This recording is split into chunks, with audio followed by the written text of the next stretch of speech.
Welcome to the Virtual Excellence Show, where we talk to amazing people about all things virtual. And in a moment, we will be speaking to the very, very interesting Ric Holland, has extraordinary experience in the field. We'll come back to Ric in a moment. First of all, this is a Virtual Excellence Show as a community, so most importantly, please support us by liking the video if you like it, and subscribing to the channel on YouTube. We've also got our website at thevx.show, and a Facebook group where we're building some conversations. So to kick us off, I want to look at a little bit of the history of Ric Holland. We'll find out more about Ric in a moment. I've known Ric for many years as a pioneer, extraordinarily deep experience in the space of all things virtual, augmented and extended. So we'll hear more about that in a moment. From Ric's experience. So, welcome to the show, Ric Holland. Thank you, Ross. Great to see you. So, interesting year, 2020 so far, I would say. How's it been treating you? Well, it is definitely an interesting year. I think from our point of view, spatial computing, XR, whatever you want to call it, is definitely under the spotlight right now. The idea of being able to collaborate in a virtual space has a lot of advantages over things like the Zoom meetings that we're all in all the time, and other ways to collaborate around a project. A lot of different tools are being used, but I think what I'm seeing, certainly in the last 6 months anyway, is a hell of a lot of pivots from all sorts of organizations. One in particular that I'm working with here, Red Cartel, their focus has been in location-based entertainment. And of course, that's taken a terrible hit in the last, this year. And so has all the other companies around the world that have been making great strides in that area. But of course, the pivots are now in how we can all collaborate with this technology. Bringing virtual information, whether it's from the construction industry with all the BIM assets to training, being able to put people into a dangerous situation in a virtual sense, which of course is very safe, and then be able to have people play out scenarios within that virtual space. Now, of course, the interesting thing here is that it can be remote. So you don't have to all be in the same location. And that from a past life where I had a lot more to do with cloud computing, for me, that was sort of the next frontier, to be able to stream the amount of data that's necessary to create sustained virtual spaces that people can collaborate in. So that's kind of been my focus, certainly in the last couple of years. I'm really sort of seeing that now as being presented as, real business cases.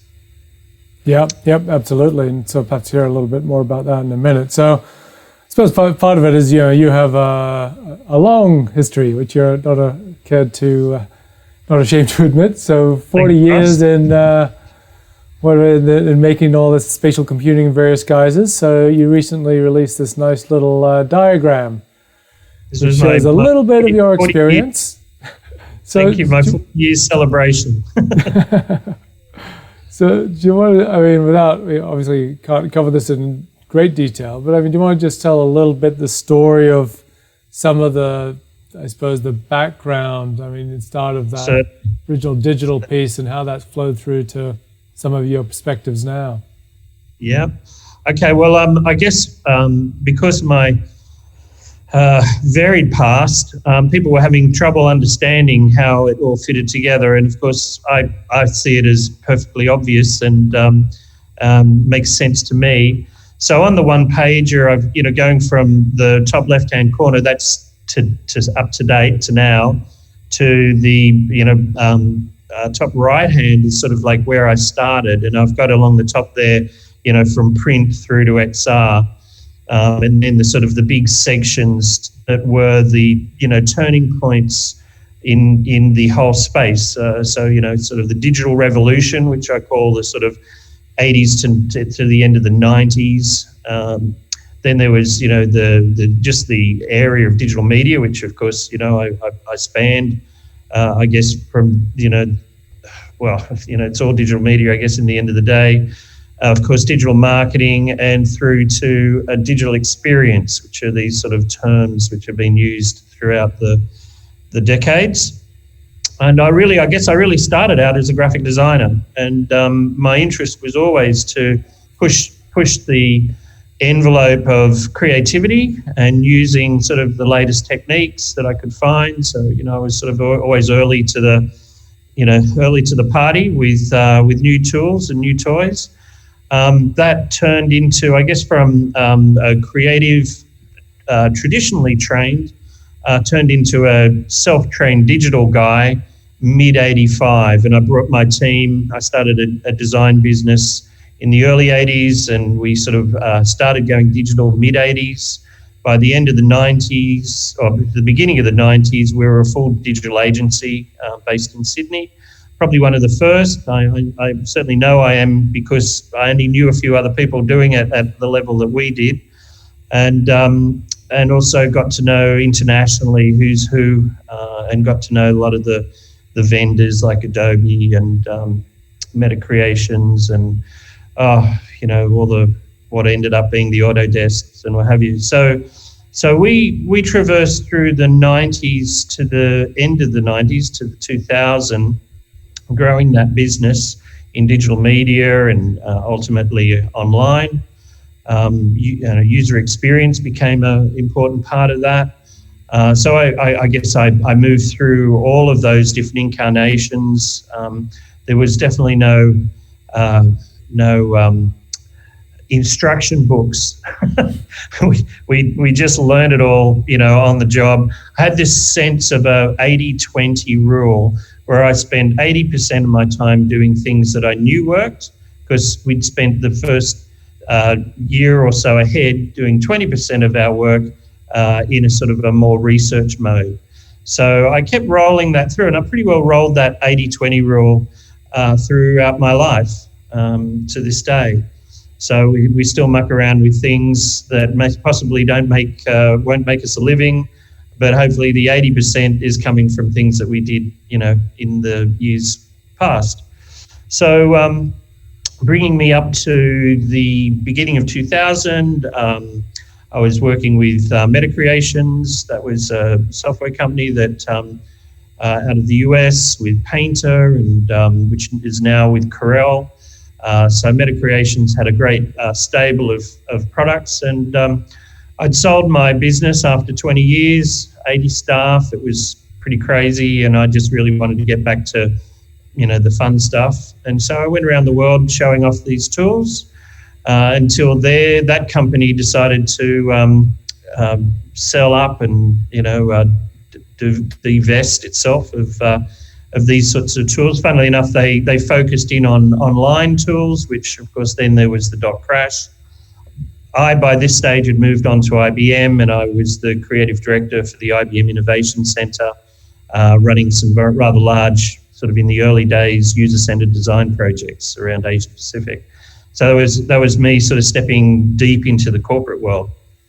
Now that ran its course, and of course the global .com crash even caught up to IBM, and I found myself working in smaller agencies, still doing user experience, but ultimately I kept moving on, and I got into music. I did In Excess's DVD for their global release, and that was again a very interesting user experience project, and get to rebuild all the audio tracks in 5.1 surround sound.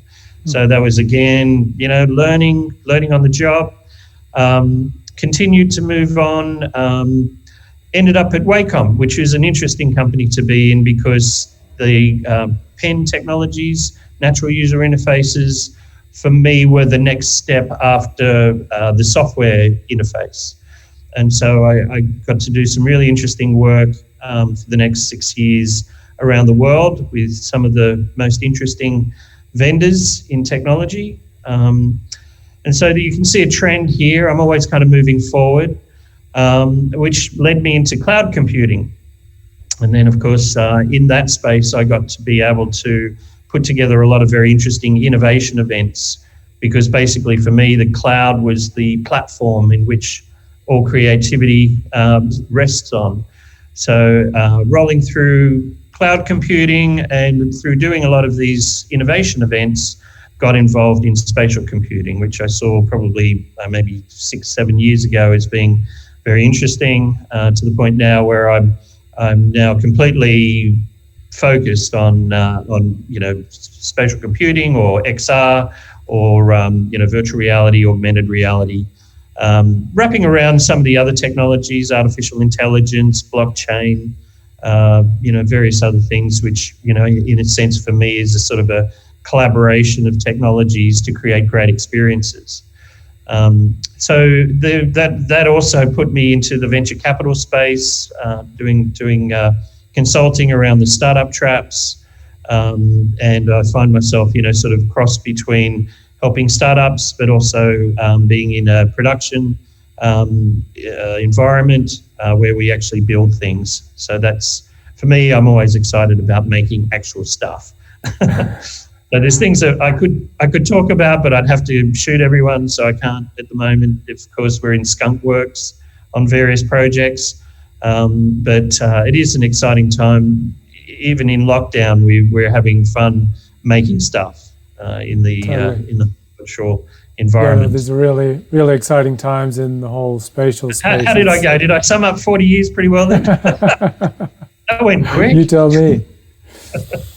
Well, I suppose part of the thing here is, okay, we're talking, there's the Virtual Excellence Show, which kind of encompasses your virtual, augmented, extended reality, amongst other things.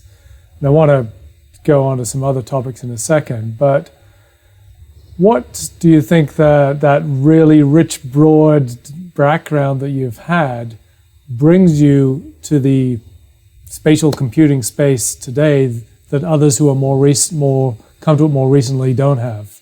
What are the additional things perspectives you can bring to bear? Well, I think, even many years ago, somebody commented on that I was a business-focused based creative director, which was unusual for creative directors. So I think I do have a sort of a sense of, well, what is real business and what's going to work, as opposed to let's just try this funky, crazy idea out. So I think what I bring is, a lifetime of, and of course I've ran my own business for many, many years. So at the end of the day, you've got to pay the bills and keep the world going around. So, I'm approaching this space and looking for where the gold is now, with an eye on the future and certainly with some speculative types of, projects, some very ambitious ones, but also right now, where's the real business case? And of course, for XR, it's absolutely training. I think training is probably, got a lot of legs from the point of view of building experience, people being able to build experiences before they've had to, engage in the actual activities. So obviously medicine, things like, military training, of course. There's a lot of things that we can do with VR.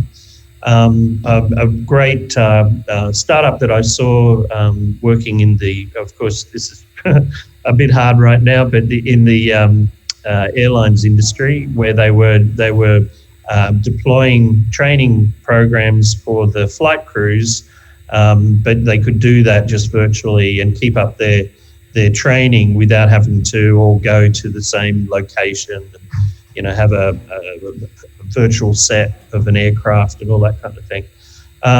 So I guess I've spent a lot of time looking under rocks and finding a lot of these types of experiences and companies that are, really pushing the boundaries of what's possible. And of course, I'm working here with Red Cartel, who are doing exactly that here in Australia. So that's exciting because we can be anywhere in the world and be able to be engaged in the sort of the pointy end of all this stuff, because it is all virtual at the end of the day. Yeah, yeah, yeah. So one of the things we were chatting about just before was collaboration and virtual collaboration, and that's a sort of key theme around the virtual excellence. Okay, it's a lot harder for us to be physically in the same place, or we have to distance ourselves. But we need to collaborate. That's where all value is created. So there's many frames around that, from how do we do meetings well, through how do we collaborate on making movies and stuff. So where is the edge of, or where are the possibilities, I suppose, in virtual collaboration today? Okay, well, I guess I've broken it down into a couple of areas that needed to be solved technologically. And so the first part of it, of course, is, the headset devices. And, at the moment, there's about 1% of the game player community that have headsets. So, we've still got a long way to go for that sort of market saturation. But you purchase headsets for the actual use case. So, for instance, we're seeing, large organizations purchasing, maybe 50 headsets for a particular training purpose throughout their organization. Now, there's a lot of different players, maybe not a lot, but there's, obviously on the Microsoft side, you've got, all the kind of the Microsoft vendors that you would expect, the Lenovo's and what have you.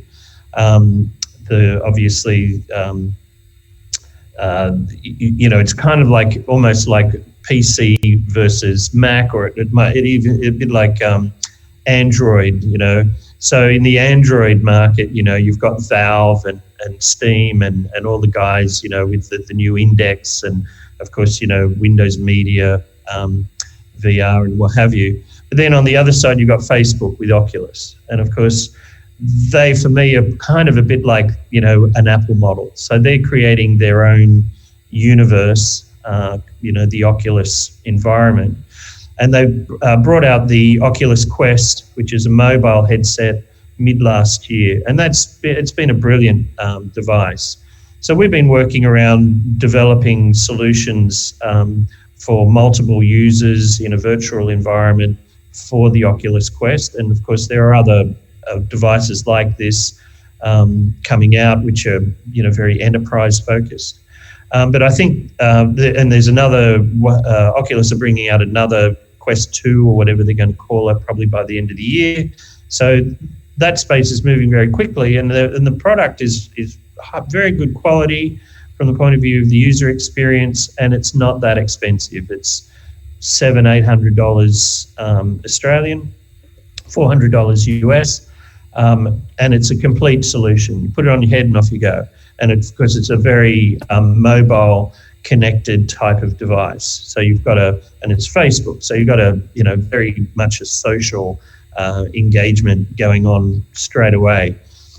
So the experiences are things like, putting a whole project. One of the paradigms that I like to use is a boardroom, where you could bring the whole project onto the boardroom table, bring everyone around the boardroom table, and then fly into the project and actually walk around within the project, as if you're actually, whether it's a construction, a building, or whether it's some sort of clean energy environment, or whatever it is, an airplane. I don't know. Can be whatever. 3D is incredible, right? It can be anything you want. So this life scale opens up a whole new. It's hard to describe until you actually do it. But once you're in that life scale experience, people connect and understand things far more easily than maybe sort of looking at sort of linear plans or trying to pass PDFs back and forth. You all get together, and it's even amazing, just even though you may be represented by an avatar, the audio kind of kicks in, and you're starting to think about being there in a very natural way. You hear the distance by the audio moving around behind you. So somebody comes up and whispers in your ear. It feels like somebody's come along and whispered in your ear. People tend to group, and you'll have these, the most successful experiences are probably no more than about 10 people in a space at once. You've got these bigger experiences where you can have 50, 100 people in a room, but it becomes a lot less personal at that point. It's more of a sit-back experience. But you put about 10 people, 5 to 10 people in a collaborative virtual experience together, and it becomes very real. In fact, I've got colleagues we have regular meetings. One in the UK, who I've never met, but I feel like I've met her. She's I know her by a profile photo and an avatar, but the experiences and the interactions that you have over time give you a sense of knowing the person. It's amazing. So these sorts of things excite me. That's not so much the technology. This is very much a human thing. And I think the future of all of this is just getting better and better. So things like, the bandwidth, the amount of fidelity, the ease, they call it friction, if you like, or a lack of friction to get into the experience. Some of the pivots that I've seen, companies that have been developing, if you like, an environment that you can hang off a Zoom meeting. So from this meeting, we could go into a room, a VR room, and continue the conversation without necessarily breaking the flow of communication. I think that would be a very interesting next step for a lot of things like virtual conferences to be doing. Right. Some in particular where you've got almost like a complete university campus, and all these different things are going on the campus live, and you can move and walk around the campus and go into large auditoriums, or then go into more personal presentations and things like that. So it's a very exciting time, and I think there's a lot of work being done right now to deliver this now. It's not like this is in the future sometime. This you get the headset and off you go. It's happening right now. Yeah. Well, the part of it is make it readily implementable by a company. Say, okay, we want to do that. So Kathy Hackle on the show earlier talked about Spatial. Magic Leap, and in some of its early videos had office scenes, and I think Meta did as well. It's kind of this obvious thing. Okay, let's have virtual meetings, avatar-based or otherwise. So, are there any particular platforms or offerings which you're seeing now which make this easy or are on the verge of happening? Funnily enough, I started researching this last year, and we in fact actually had a startup running, which we called Spacetime XR, which did exactly this. And the founding, designer engineer got poached by Facebook themselves, and now he's heads up their augmented reality division. So yeah, I've sort of definitely brushed with the right people in the space. So now I've actually got a list, and there's been some really good documentation come out of probably over 100 platforms just in the space of 6 months, kind of emerging. It's probably about 20 that I would sort of really focus in on, and I'd be very happy to share a list. I probably should have been a little bit more prepared and rattled off a few ones straight away, but maybe we can do this post or something or other. No, we can get that up on the site. That'd be awesome. There is Charlie Fink has produced a very good white paper. His students put this out. He and his students developed this research paper, which even extended the things that I'd already found, and then they found more. And I think what's happening is that we're finding, if you like, areas of expertise. And so there will be some platforms which are very much around the medical industry, and that's kind of where they come from. That's what they're really sort of focused on. You could probably extend these things beyond that space, but that's what they're good at. Others that are more about social collaboration. There are some that are very much around the construction and design, architectural industries. So that's kind of where I'm seeing these sort of categories fall. And of course, then it comes down to what sort of content are we building in those spaces.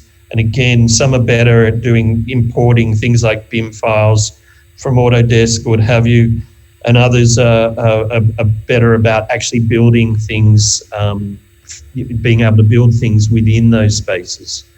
So you don't have to be a developer or a programmer. You can start using the tools that are provided within the collaboration platform.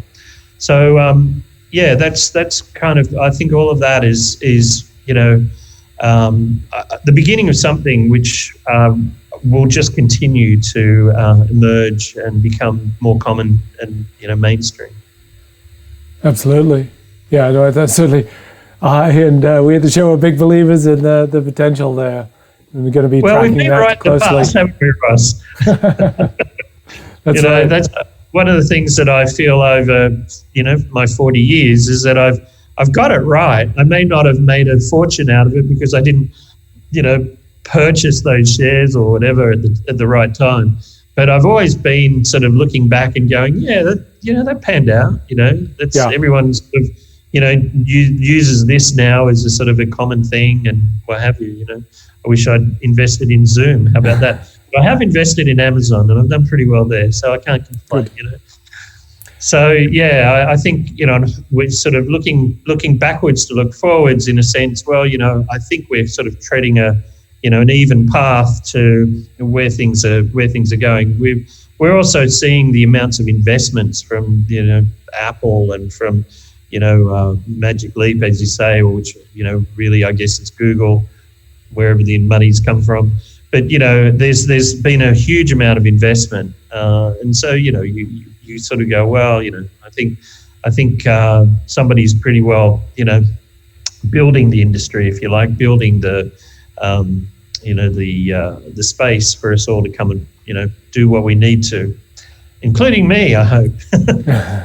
Totally.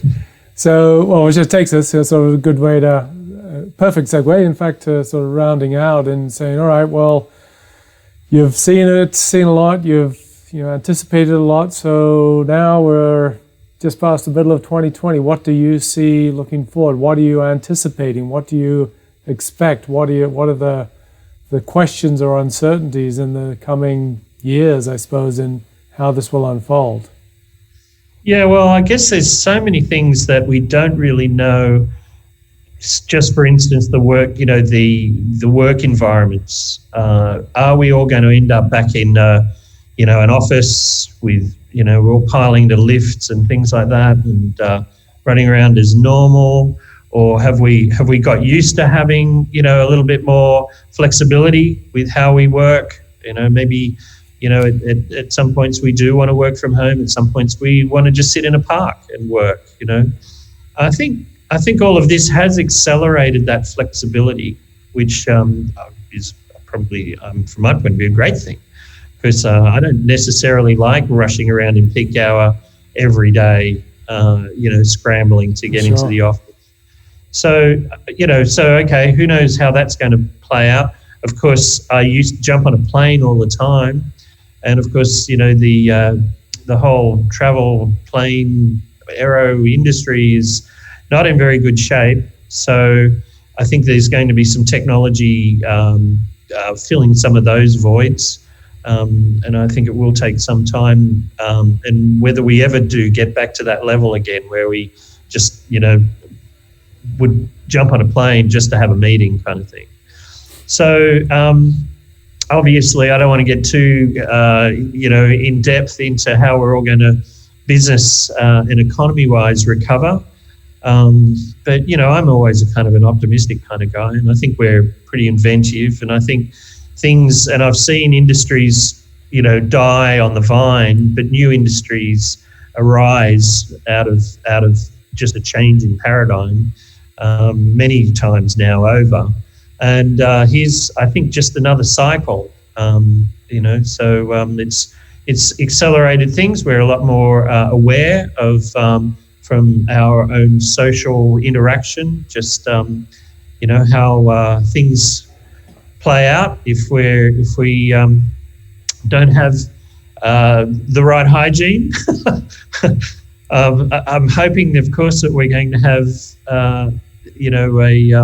a vaccine, and life will continue. But at the moment, I think, and on my Facebook page, which I'm very happy for anyone to look at, Extreme Digital, I've got a Sid Mead painting as my banner, who I love his work. Unfortunately, he died last year, but he's painting of a party, a scene of very cool people hanging out, but they're all wearing head whether they are helmets or whether they're masks for.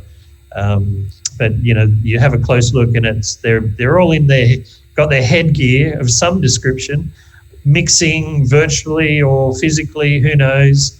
And I think he must have done that painting about at least 20 years ago, if not 30 years ago. So here's that. He was, of course, Sid Mead was responsible for Blade Runner back in the day. A lot of the visuals, design of Blade Runner, among other amazing things, Tron as well.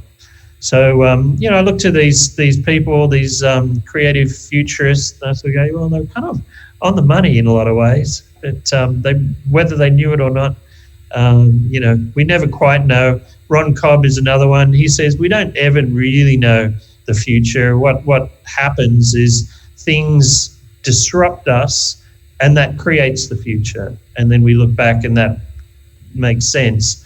But looking forward, we just don't know what's going to disrupt us. So I just sort of feel we need to be ready, and light on our feet to get what needs to be done to make it all work.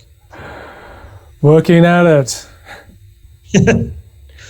So any links or other references to point you'd like to point the viewers to?